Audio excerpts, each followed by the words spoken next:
Okay. And first, welcome to all our friends, students, graduate students, friends in general. I'm very glad to start this series of conference that we call Auditorium. In this conference, as you know, we are going to hear today Dr. Alex Pomson, and in December 11, Dr. Alex Sinclair, Howie Ditcher in January 22, Alex and January with translation to Spanish, and in March 12, Dr. Tanya Zion Waldox. And now I am very glad to present Dr. Alex Pomson. Dr. Alex Pomson is first is my friend. He was my tutor in my doctoral, one of my tutors in my doctoral dissertation. And he was a lecturer in our international program, and one of his course now is running. And now I will read.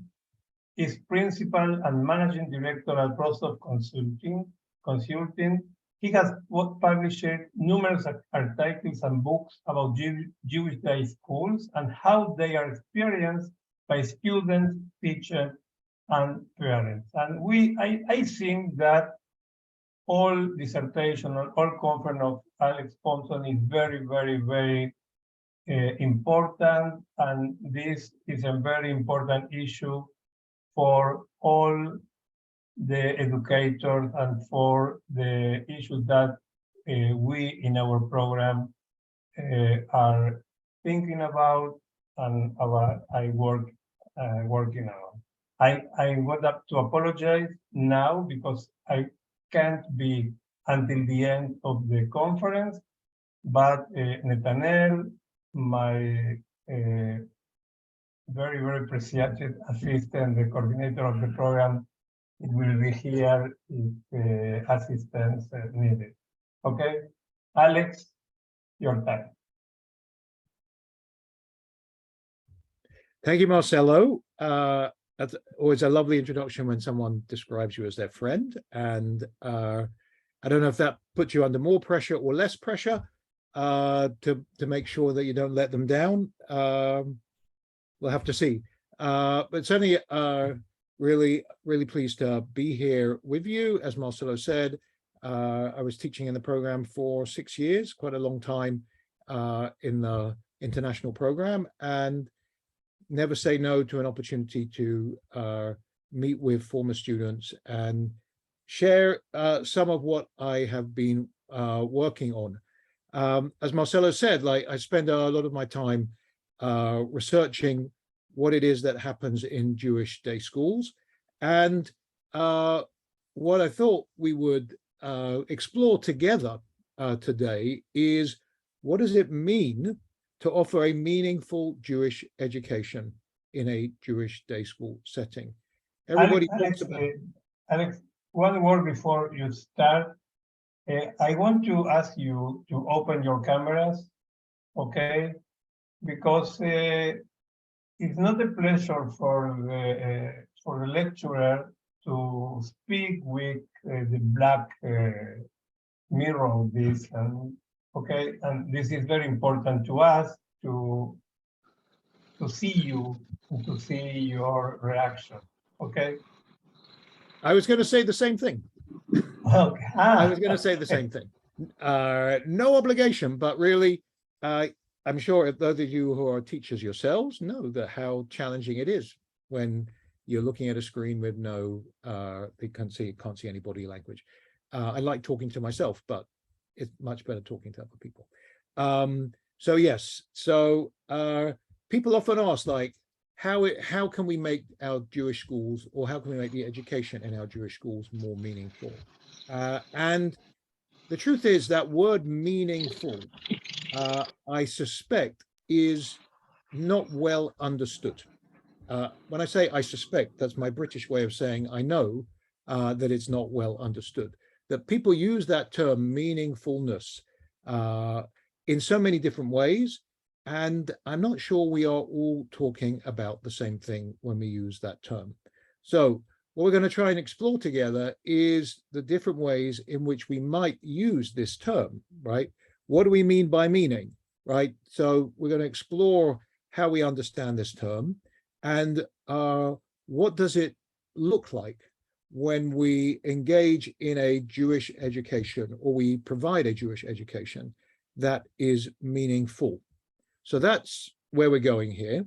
And the resource I'm going to draw on in order to do this is a book that I recently published in partnership with a colleague in America, Jack Wertheimer, which we called Inside Jewish Day Schools.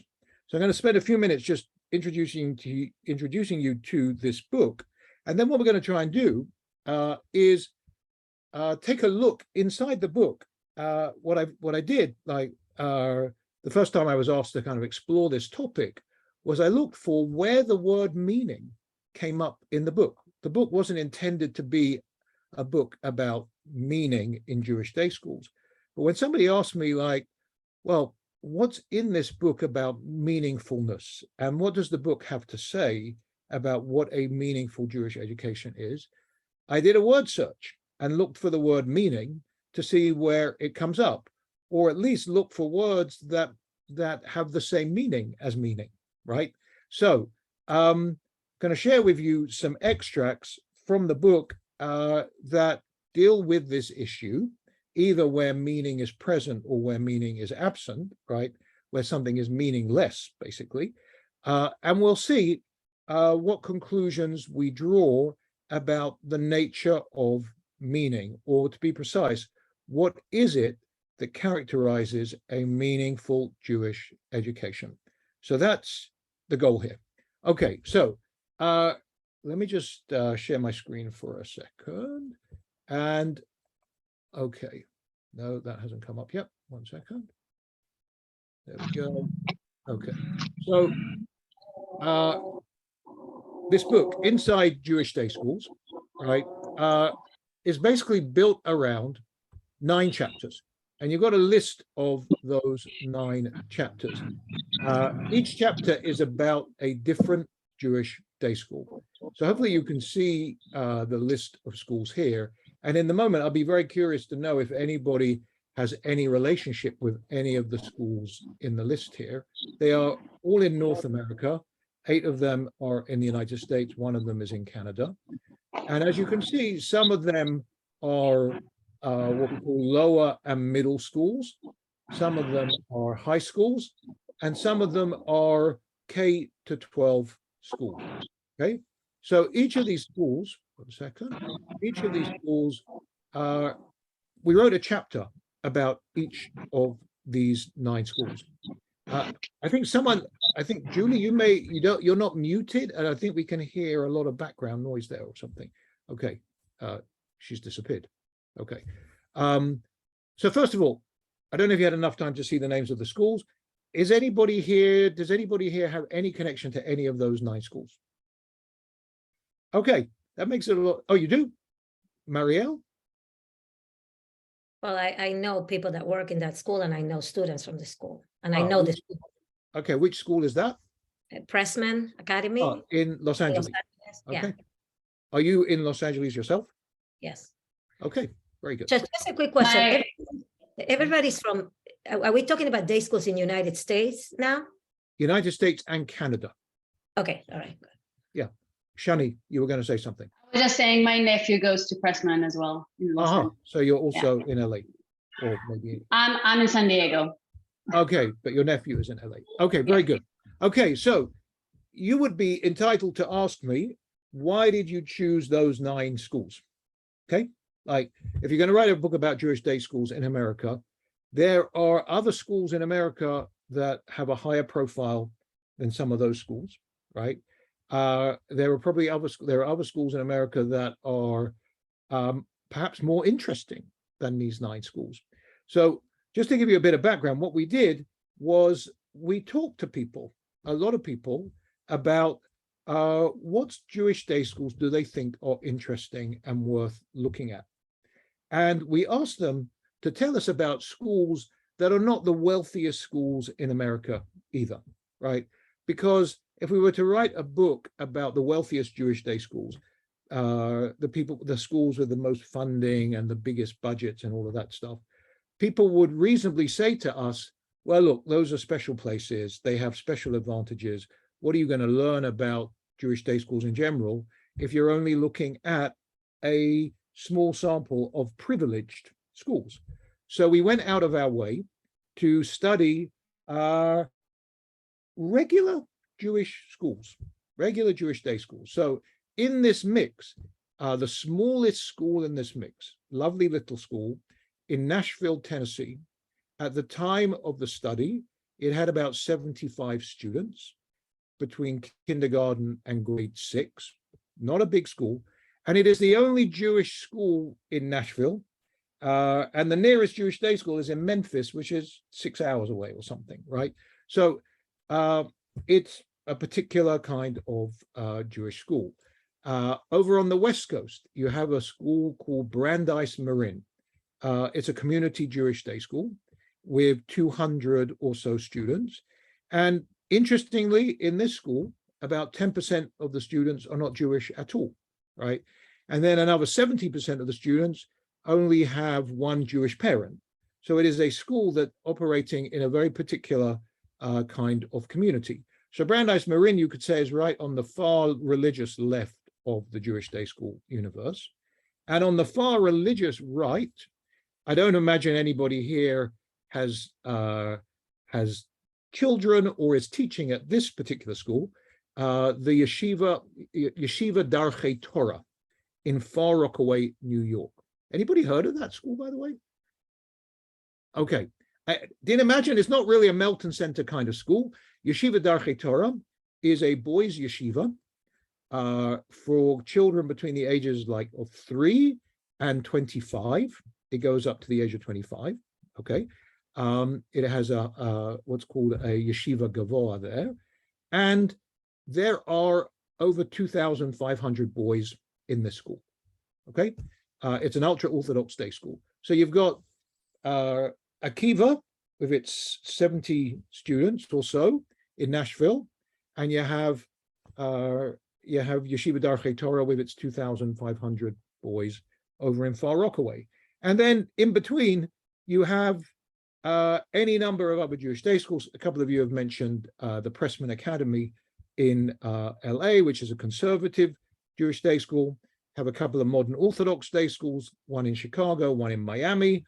And we have one lovely school in Canada, in Toronto, the Community Hebrew Academy of Toronto, a school between 9th and 12th grade with about 1,200 students. Quite incredible how many students there are in this high school. So a real range of Jewish day schools.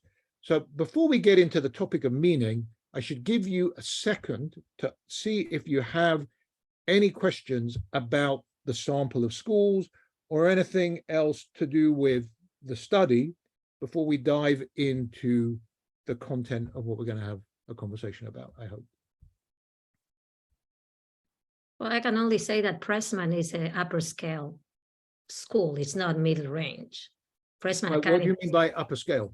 an affluent school, I would say, comparing to other schools in LA. Pressman, I wouldn't say the rich school, but it's not the schools that you were describing.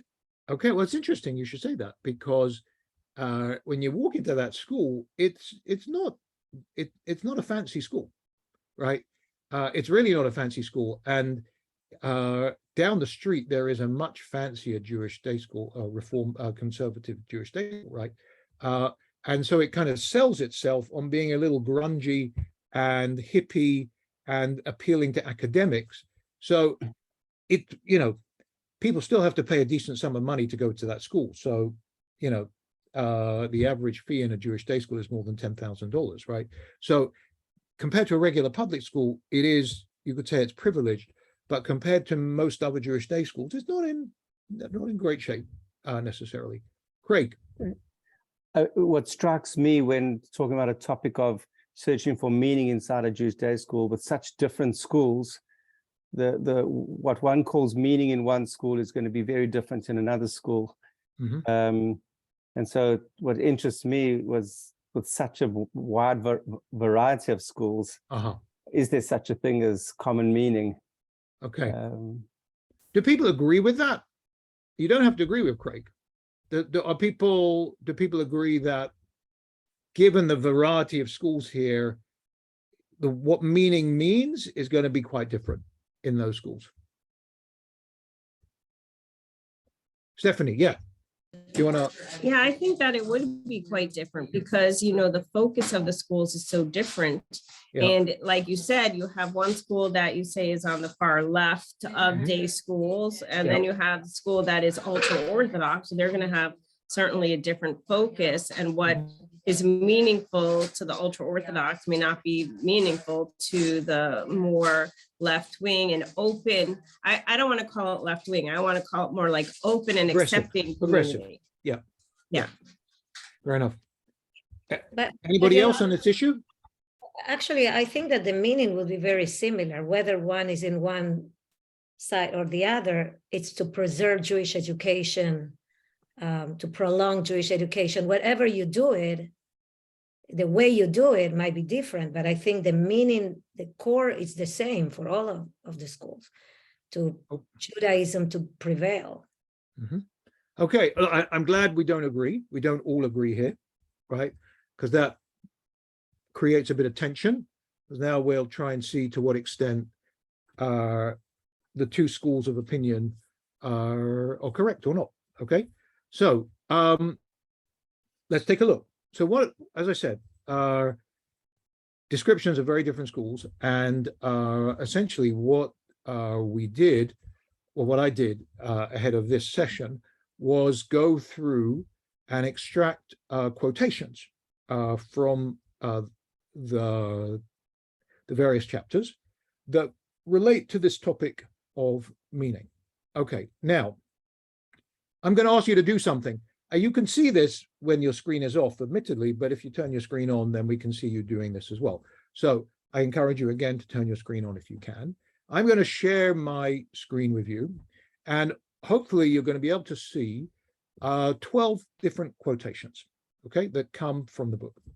And what I'm going to ask you to do is read through them and select which for you best captures the essence of what we mean, how we understand the term meaningful Jewish education, or how we understand the term meaning in a Jewish day school context. Okay, so 12 different quotations. I'm going to ask you to pick out the one that for you best reflects your understanding of what a meaningful Jewish education is all about. Here we go. You see 12 quotations? I'm going to be quiet for a minute and let you read through these things and make your pick.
Okay, give you a minute more or something? Yep. Yeah. Okay.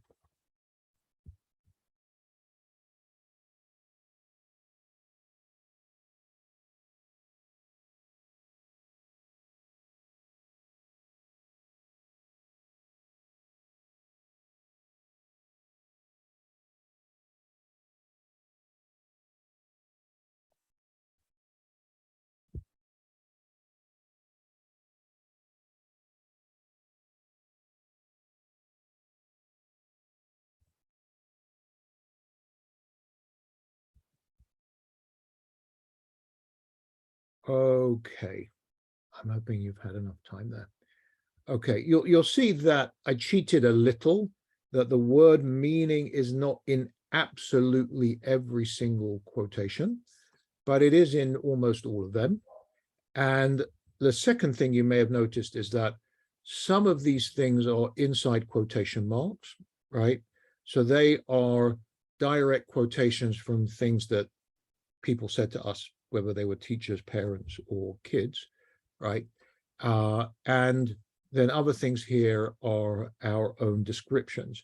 And again, let me say, is like when we wrote the book, we didn't go out of our way to call out the presence or absence of meaning. And so it's been a very interesting exercise to actually go back to it and see how frequently this term comes up. And it came up quite a bit, but I'll give you a clue. Well, I'll say something now. It didn't actually come up in every single chapter. It came up in 8 out of 9 chapters. I leave you to use your imagination for the minute to imagine which of those 9 schools it might not have appeared in. Okay, so that's a bit of framing. So I'm going to ask you, I'm going to leave it on the screen. I know we can't necessarily all see each other while it's on the screen, but I'm going to leave it on the screen and ask people to jump in and to select, tell us which quotation they selected and why it best reflects their understanding of meaning in a Jewish day school. Feel free to jump in, raise your hand, whatever. Somebody's got to go first. I used to teach high school, and in high school, I would just pick on people to speak. So you might just be better speaking without me picking on you. No. So Stephanie, I'm picking on you, like, because you spoke before, so you're ready to do this. Yeah. Okay. And then we go to Jacqueline. Thank you. Yeah. Okay. So I'm sort of torn between 2 of them. And they're similar. I identify with number 7 and number 12, having been a teacher in a day school and a parent of day school students. So number 7 says it's not good enough to cover material. I want teachers who will engage the students on a deep, meaningful level while creating meaningful relationships. And that's how I saw myself as a teacher in the day school. As a parent, I agree, you can get a good academic studies in every school, but in a Jewish day school, you discuss your religion, how to live your life, your history. So I see that from both sides. So those were the 2 things that spoke to me. Thank you. So in this sense, when something is meaningful, it goes to a different level than what's typically on the surface, right? And there's something profound here about life, about relationships. Okay, thank you. Jacqueline, did you choose something similar or different?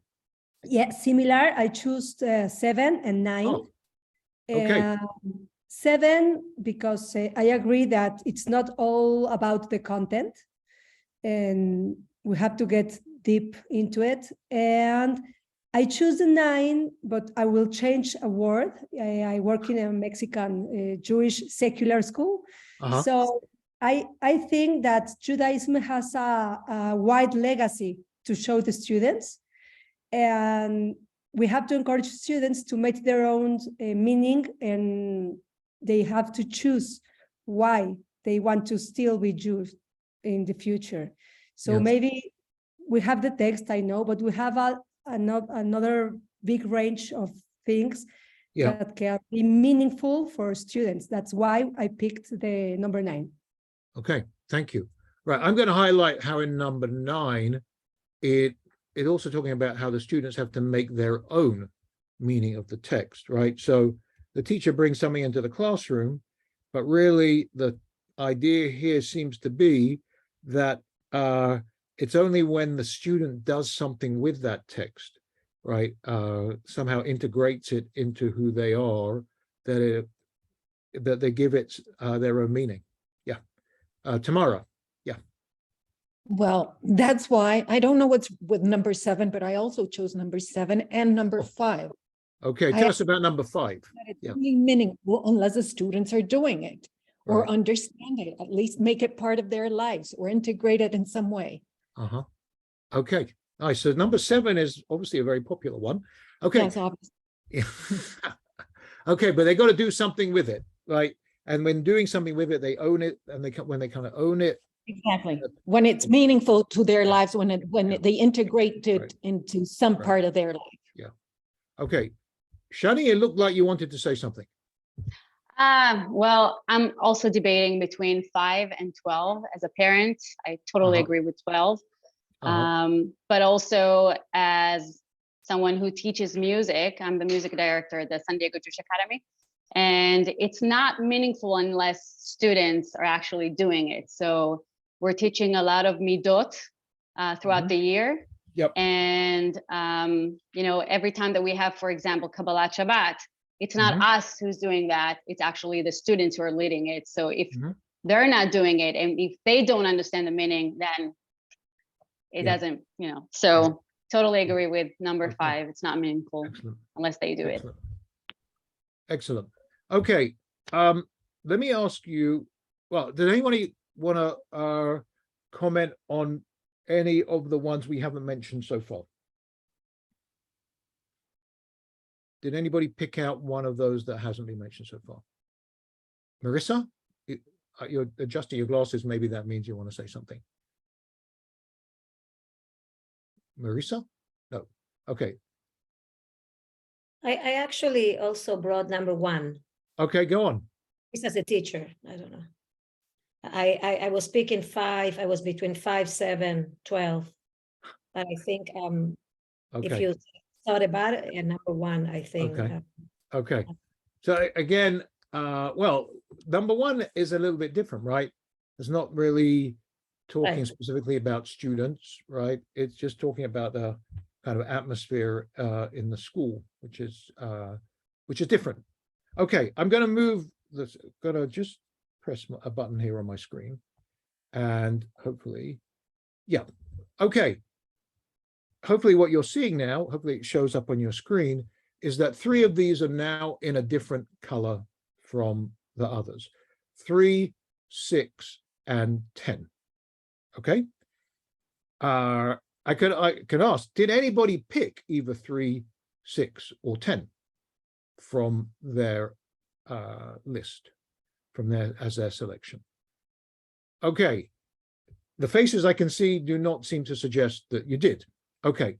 So 3, 6, and 10 are different from the others. I want to suggest, okay, that the word meaning in these 3 examples is actually different from the way meaning is used in the other examples. Perhaps, let's go to number 6, it's probably the most obvious. It's like number 6, the text has been formatted to indicate its grammatical root, a move that invites students to piece together the meaning for themselves. Okay. I want to suggest that meaning here isn't quite the same as meaning in the examples we've spoken about so far, right? I can make this painful and ask somebody to suggest what's in my mind, but that's a terrible thing for teachers to do, is to ask a question to which they have the answer in their heads and the students have to kind of figure out what's going on in their head. So I'm not going to do that to you. I'm going to suggest that in 3, 6, and 10, meaning is less about finding significance in the material, which was something that we mentioned until now, but it's about making sense of the material. And in English, we use that term meaning sometimes when you say, what does that mean, right? We're really asking, like, what's the sense of that thing? So in this case, like piecing together the meaning for the the text is like making sense of the text, or trying to understand what the text is saying, as opposed to saying, what does the text say to me, right? What is the text saying, as opposed to how does the text speak to me, right? And that is an important distinction. The same goes for number 10. Students are paired to study in Chavruta, a way to foster greater student independence in pursuit of the meaning of Jewish texts. In other words, in pursuit of trying to understand what this text is saying, right? We're not necessarily interested in what way might the text speak to you as a student, right? We want to understand, we want to try and help our students come to understand what the text might have meant in its own context. Okay, so what I want to highlight before we go any further then is that part of the confusion when we talk about meaning is that the word can be understood in different ways, right? It can be understood as making sense of something, and it can be understood as making significance of something, okay? So what I'm going to do is move along here and try and unpack what is involved in making meaning, whether in the first sense of making sense of something, or in the second sense of making significance of something. And I encourage you to jump in along the way if there are things here that are confusing or that you don't agree with. Okay. But you know what? Let me just pause for 1 second before we go any further, and check whether there aren't any questions, any reactions to what you've seen so far. Stephanie, yeah. So it seemed to me when I was reading those that the 3 that you highlighted in blue most likely came from the Orthodox schools. And that because it seemed obviously the one that was for boys was from that yeshiva that's only boys. I do know that in conservative day schools they do have Hebruta study, but it just seemed like those were more connected to a more religious school. Not that Solomon Checkers are not religious, because they follow everything too, but that's how I took it. So when I was looking for my own personal connection, I saw it in a different framework, because I took it as making personal meaning, not looking at the meaning from the text, which is what those 3 seem to indicate. Right. So certainly there's something to what you're saying in that the emphasis in, let's put it this way, the further to the religious right you go, the less emphasis there is on making personal meaning, and the more emphasis there is on, let's say, unpacking the meaning in the text, right? As in making sense of something. But actually, one of those examples did not come from an Orthodox school. I honestly can't remember which school it came from, but it wasn't one of the Orthodox schools. But the other 2 certainly did come. So that, I think what you're saying there is an important observation, and it may be worth speculating on why that is, right? Is it that Orthodox schools are not interested in the cultivating of a meaningful relationship with the material? I'm not sure. I don't, but for sure there is more of an onus on unpacking the sense of something than in many non-Orthodox schools. I mean, if people disagree, feel free to jump in. That's kind of my observation. Craig, please. Yeah. The one thing that was missing for me is that I thought I would see a lot of comments around the meaningfulness of school is one that, like you said, significance. So when I think of significance, I think of how school life takes somebody and makes them an impactful person on society around them. Yeah. And doesn't only look inwards, but takes what they learn. So like sense making of words is one form of meaning, but changing the world around you because of what you've learned in your school is like making meaning. And I was surprised not to see more comments around that. Right. We didn't describe such things. What can I tell you? I mean, this was a kind of natural experiment. Like, we basically basically went back to the text to see where the term came up, and like these were the context in which it came up, which is, you know, I suppose quite telling in that respect. Okay, I mean, like as you see in a second, meaning does have a number of potential there are different ways of understanding it. So let me just share my screen again, and we'll go back to where we were. Okay, here we are. Okay, so we've already established this distinction, right, between meaning as making sense of something and meaning as creating essentially personal significance for the individual. But each of those things it's really hard to avoid the word meaning, actually, can mean different things, right? So when you're making sense, when you're employing meaning to make sense of something, you could be doing a number of things. You could be contextualizing this piece, right? In other words, you could be saying, yes, this piece of Mishnah kind of makes sense in the context of the Roman period, or the period in which the Mishnah is referring to, right? Perhaps the most common way in which in Judaic studies, Hebrew classes, we kind of make sense of things is through translation. It's like the text is in Hebrew, we're going to translate it into English in some fashion, and that will enable us to make sense of it, right? So translation is probably the most commonplace means by which we make sense of something. And then explanation is, you know, contextualization is a form of explanation, but explanation is kind of like unpacking why this thing looks the way it looks. It may be text, it may be this practice, why we do this thing on Shabbat. We're making sense of it, right? We're not saying, so for example, why we might make Kiddush on Shabbat. We're not trying to cultivate, well, we might ultimately, but initially we're helping students understand what words we use to make Kiddush, what function does Kiddush serve, and we're not necessarily asking them to find special personal meaning in the making of Kiddush. We're just focused on making sense. So those are examples of how we might make meaning in ways that essentially involve making sense of things.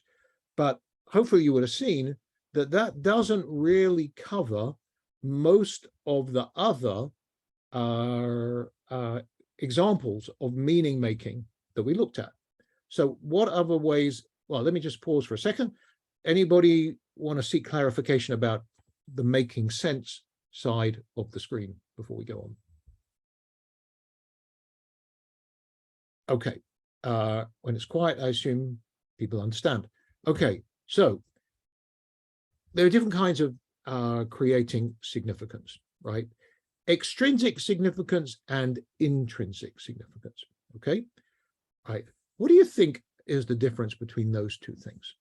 Extrinsic and intrinsic. Anybody want to take a shot at that? Tamara, thank you. Go for it. Whoops, let me just go back up. Yeah. You're on mute. Sorry, is that okay Okay. now? Yeah? Yeah. Okay, great. I would think that extrinsic significance is something from outside, not from within, Mm-hmm. from the context outside of the person. And intrinsic comes from meaning given from within the person. Mm-hmm. That's really well said. I mean, that's certainly how I understand it, is like there are some things that can acquire significance for a group of people, and then there are some things that are like intrinsic to the thing itself, or the significance of this thing is in it thing itself and not outside it, essentially, which is kind of what you're saying. It's partly related to the next thing here, like, and this is a really big deal in Jewish day schools, is we say that we are creating meaning, but often what we really mean is that ultimately, eventually, this thing will have significance for you, right? It will be consequential for you. And then there are other things that are immediately significant. So like we, you know, those of you who have experienced prayer in Jewish day schools will know that often, you know, kids engage in prayer in school or are asked to pray in school with the goal that ultimately prayer will be meaningful to them, right? And it will have significance to them. And like if kids are resistant, like, oh, but do we really have to do this? The answer usually is, well, eventually you'll understand, right? Or you'll get it eventually, right? And that's painful. But when you think about it, there's a lot of Jewish education where the cultivating of meaning is of that kind, of the ultimately consequential kind. And not all of the meaning we cultivate in schools, and I'm being polite here, is immediately consequential, right? Has a immediate personal significance for the individual. So like when you say to yourself, yes, I'm trying to cultivate meaning for my students, right? It's an interesting question as to whether you mean ultimately or immediately. Okay. I hope so far this makes sense. Okay. Now, how do we do that? Like in what ways do we cultivate meaning that's ultimately consequential, right? Often it is by a lot of what goes on in schools is of this kind. We help our kids become familiar with certain rituals. We help them learn how to find their way around the text. We help them become fluent in the language, or we help them learn how to act in certain kinds of ways. And we kind of saying, you know, don't worry if all of this stuff isn't important right now or isn't significant to you right now. Eventually it will be. I'm not saying this is a bad thing. I'm not saying that we shouldn't do that, right? What I am saying, though, is that if we only do that, we are asking our students to be incredibly patient, right? And there's a concept in English, delayed gratification, right?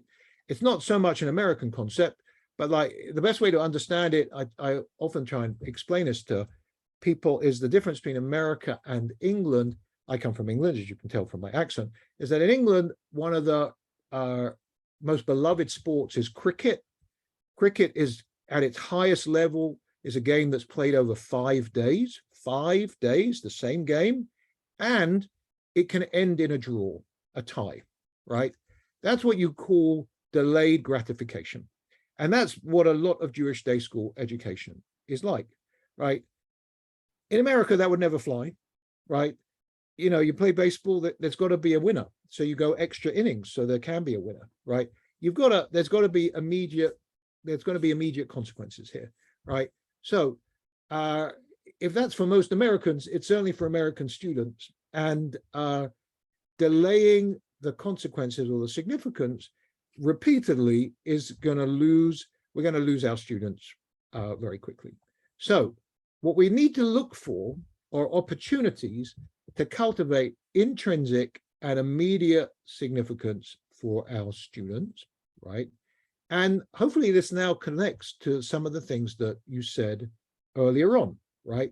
Here are 3 examples. They're not the only examples of how we go about cultivating immediate significance, right? We make something inspiring, or we inspire our students to go and do something straight away, right? Or by doing something, it becomes inspiring. Like some of you said that right early on. It's like by doing, it becomes meaningful. Or by clarifying, we help our students see depth in something that they didn't previously see, right? It assumes a meaning for them. It's not just understanding what this thing means in and of itself, but it's like seeing something deeper, clarifying, enable them to see something that actually speaks to them. Again, I think a couple of you picked out one of the quotations that connects to that, that expresses that.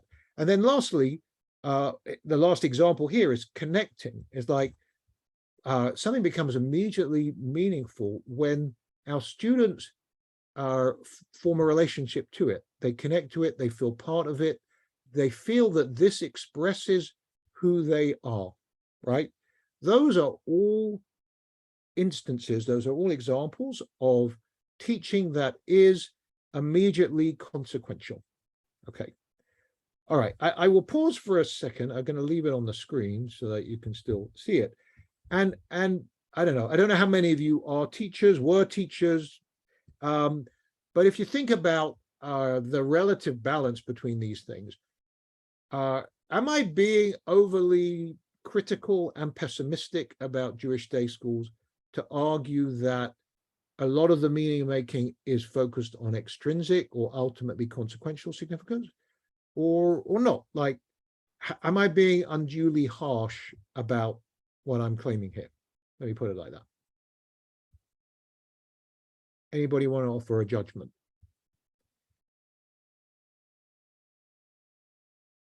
No, I think you're right. I absolutely think you're right. Okay. Partly. Like, there's a lot of connecting people to feel part of a community, which is immediate. Yeah, right. So that is one aspect of Jewish day school education that's very powerful. Right. So Craig, you and I were involved in a study. Well, I'm thinking actually of the United study. We did the study of Jewish day schools around the world. And we found that when you ask Jewish day school students what they most value about their Jewish day school education, one of the two highest scores was the sense of belonging somewhere, right? So by being in a Jewish day school, there is an opportunity to acquire immediate meaning, right? A sense of belonging to something larger than yourself. Like, if you ask people, like, what might be one of the highest order goals in any kind of education, the idea that somebody is enabled to feel part of something larger than themselves, like, that's a really big deal in life, right? It's a really powerful way of enabling someone to find self, right? To find Absolutely, meaning. especially if you can anchor somebody's life in the midst of a narrative of a story, and give them a something within a part of that great story. Right. It's something incredible you can do for someone. Right, exactly. I mean, so you could argue that the Jewish day school is good at that kind of thing. The Jewish studies classroom might be less effective at that kind of thing, right? So the Jewish studies classroom is probably focused more on this. I hope you can see my arrow, and less on this. But being in a Jewish day school, there are so many of these other experiences you have in school besides sitting in classrooms that do offer immediate significance. Okay, so if you have a particularly curious mind, you may be asking yourself, well, there's a lot of empty space over here on the screen, right? So is that because just that's how it's formatted, or is there more to say? Okay, so there are two more things to explore here. First of all, what is it? What makes it difficult to cultivate meaning in schools, right? Number one. And then secondly, is there a dark side to our interest in cultivating meaning? Like, I work, in my work, I have, one of my clients has been an organization that's really obsessive about meaning, right? And, you know, you can go too far with that stuff sometimes. So let's take a look, first of all, at the obstacles to meaning. Okay, so what gets in the way of cultivating meaning in a Jewish day school? So the most obvious example is prayer, right? And the challenge with prayer is that it gets routinized, right? You do it over and over again. And when you do something over and over again, it kind of loses the spark, right? And it just becomes an obligation rather than something that's of particular value to you. Okay, so that is quite common. Secondly, culturally inaccessible. It's very hard for something to have meaning if it comes from an alien culture. It comes from a different time. Like I mentioned, let's make sense of that Mishnah in its time, but maybe that time is too far removed from today. And our students just don't see how that speaks to this. So if we're dealing with sacrifice in the temple, like, wait a minute, like that's just a different cultural context from our current context. Why would that be meaningful to my students, right? Then you've got developmentally inappropriate, right? So that can be any number of things. Like if you think about, I don't know, a lot of Jewish content. I'm trying to think of a good example. I suppose take from a recent Torah portion, the Akedah, the concept of offering up your son, like that. You know, you got to have a certain maturity to be able to understand what was going on there, what the issues are, what makes this so profound. There's a lot that we teach just over our students' heads, and so it's hard to. Or a lot of the things we are required to teach our students are challenging for them given their developmental readiness. Okay, personally irrelevant, like you can teach Shabbat, but a student says like, we don't do that stuff in our house, like it's not relevant, right? How do you make something that's not part of someone's life into something that is meaningful when it's not relevant to them? And then last but not least, something I already mentioned, is like, if the meaning is too long coming, right, it never kicks in. It's delayed too long.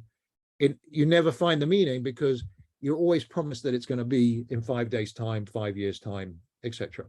Okay, so it is challenging. I'm not saying this is because teachers are incompetent. Far from saying that.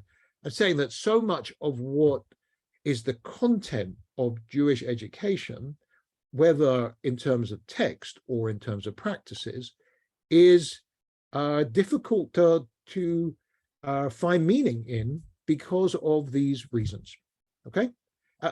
Does anybody have anything else that might get in the way of, that might obstruct the making of meaning, by the way, that hasn't been mentioned here?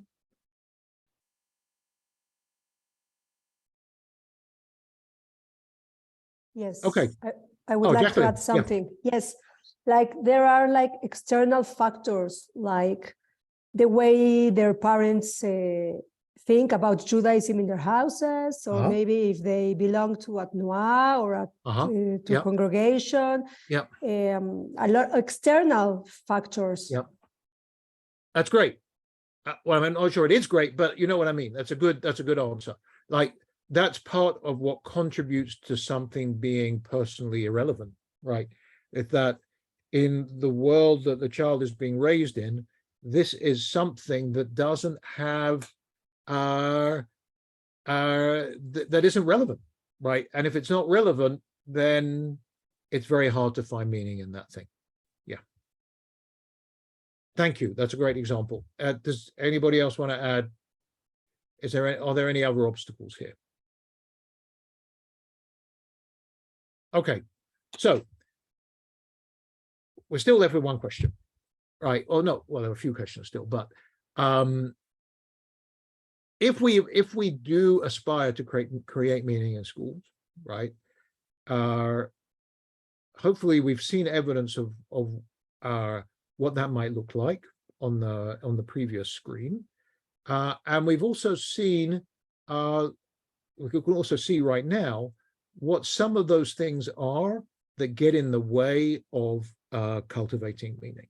Okay, but I just want to highlight why I believe that we've got to be careful in our pursuit of meaning for students.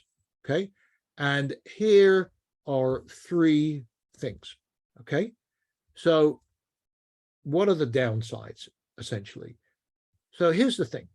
They don't all quite mean the same thing, but they are related. So what I mean by presentism is like saying if we try and teach something with the goal of the student finding how that speaks to them today, we are essentially distorting. There's a danger of distorting the thing that we're teaching about. In other words, instead of saying, I'm going to teach you about, I don't know, Yetziat Mitzrayim, the Exodus from Egypt, right? And instead I say, like, how do you think the concept of being released from slavery is expressed in our lives today, right? Now, there's no question that the Yetziat Mitzrayim, that concept is a powerful one that has echoed over the ages, right? But if ultimately our goal in teaching about it is how does it speak to us today, there's a danger in our making the focus of our teaching the present moment and losing sight of where this thing originated or the original context for this thing, right?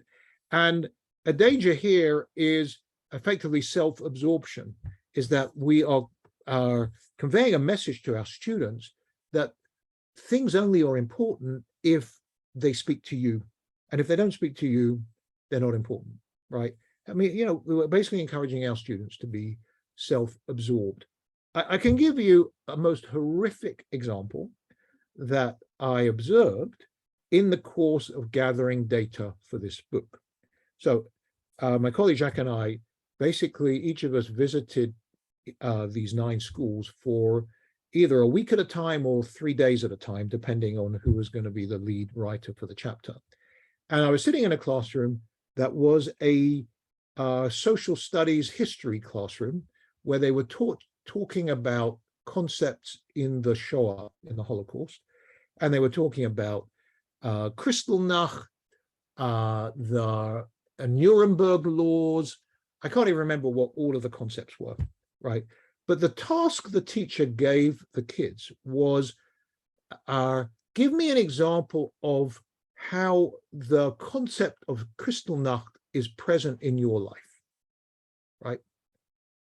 Okay. Or Nuremberg laws. Well, it's when my parents tell me one day that I'm not allowed to do this, and previously they told me I could do it, right? So like, I get where the teacher was coming from. The teacher wanted to enable the students to find personal meaning in a historical event, right? But we now feel a little bit uncomfortable, right? Talk about self-absorption and presentism. It's like, wait a second, like that's not, you don't do that, right? It's shocking, but it's a very helpful, I'm not making it up, I promise. It's a very helpful example of when you can go too far in trying to cultivate meaning for your students, right? So ephemeral is a fancy word for saying it's very short-lived. It's like a short-lived pleasure, right? Ephemeral is, oh yeah, this is really valuable right now, and then it's not valuable anymore, right?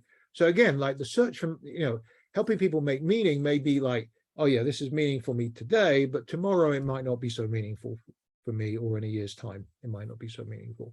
So I'm not saying we shouldn't be trying to cultivate meaning for our students, but if that is all we are doing, there is a danger of our conveying a message that they are the only thing that counts, right? Certainly we want our education to be child-centered, to be able to speak to kids where they are, where they're situated, absolutely. But if in doing so, we kind of distort how we understand something or how they come to understand something as only having significance in their lives, then we have a problem on our hands. Okay, that's the model. Hopefully it's a kind of map to how to navigate your way to cultivating meaning in a Jewish day school. I tell you what, I will put my email address in the chat box, and if you want me to send you a copy of the slides, you can take a photo, that's true, but if you want to take a copy of the slides, I'm happy to do that too. Okay, so by way of kind of wrapping up here, let me ask the following questions. Like, so where are you now in relation to meaning compared to where you were an hour ago? Are you more committed to cultivating meaning in your students' classrooms, or in your children, interested in there being meaning in your children's classrooms? Or are you now saying, maybe I don't want so much of that?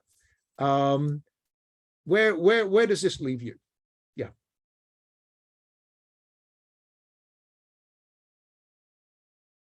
Marielle, yeah. So I'm debating with presentism. I'm Go on. very Yeah. much presentism. I'm debating with that. That's what it left. Because as Uh-huh. far as meaning, I navigated what you discussed. Yeah. I was happy to feel that Yeah. I'm in the right path for creating meaning. I mean, I find some of these things I'm debating very much with presentism. I feel that that's the key that I need to find. I'm not sure if there is a line that I can make it about the student and the empathy I feel about it. When I don't understand still 100% when it becomes very dangerous. Yeah. That's what it left me now to. Okay. With myself. Good question. Good question. I can't promise you answers, but coming away with a good question is a good thing.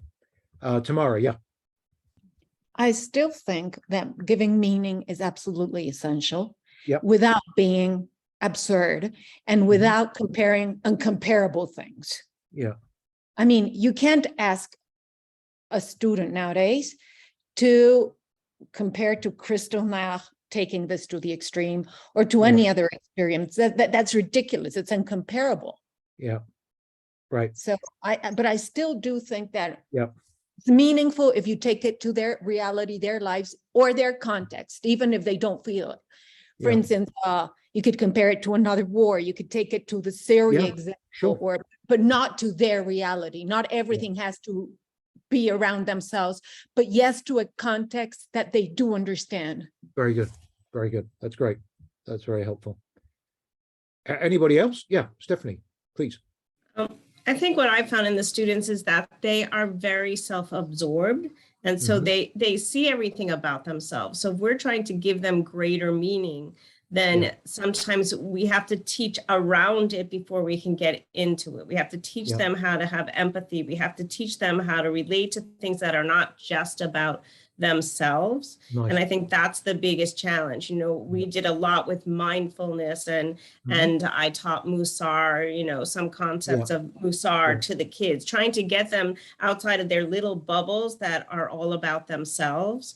And, you know, as a teacher, I found a lot of parents enabling the negative behaviors that were all about themselves instead of being able to empathize and look at greater things and things that affected them as a Jew versus them as just an American kid. So I think that's really the challenge that I saw in the Jewish, you know, in the school where I taught. So I think that is part of the downsides, because you don't want to make it too simple and too small, but you need to be able to build their comprehension of the bigger picture and how it does affect them. Because once they're out of that little bubble of the Jewish day school and they get into the university setting, there are so many of them that are facing relevant problems of anti-Semitism and anti-Israel. So how do you build that when they're in the bubble?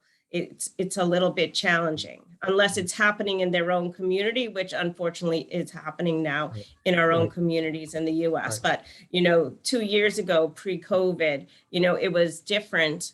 And, you know, now post-COVID, kids are even more self-absorbed and more about themselves. They have to learn how to socialize and interact and think about others. So, no, so you've highlighted a whole range of issues that certainly make it challenging working with young kids today, and how important the work of educators is today, given our, you know, all of our students have come out of 2 years of isolation, effectively, some form of isolation, some, you know, enforced self-absorption in many ways.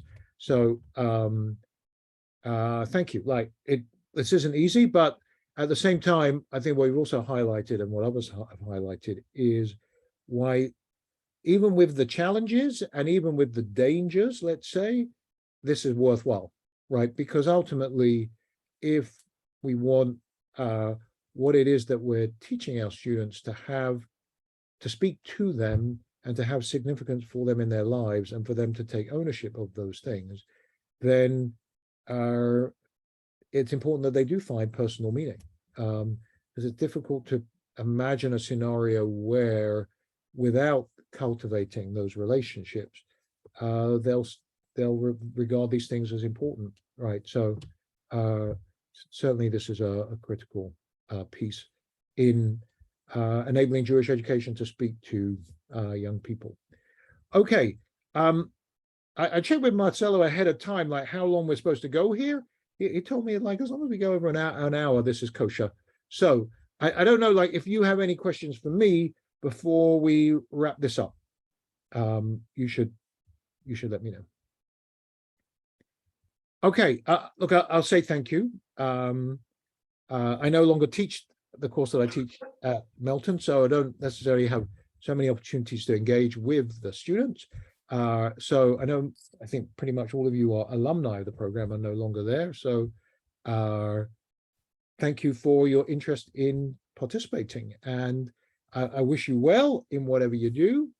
Thank you. Thank you for this. Okay. Thank you very much. Amari, you have a quick question? Yeah. Well, I really want to thank you. I took your course. You were not my teacher because I took it in the Spanish section.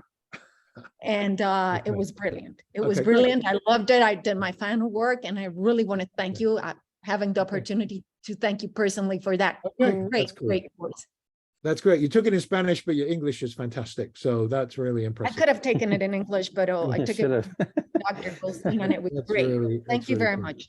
Thank you very much. It was one of my. Thank you, everybody. Thank Be you. well. Thank Okay, you. right. Bye-bye. Bye-bye. Thanks.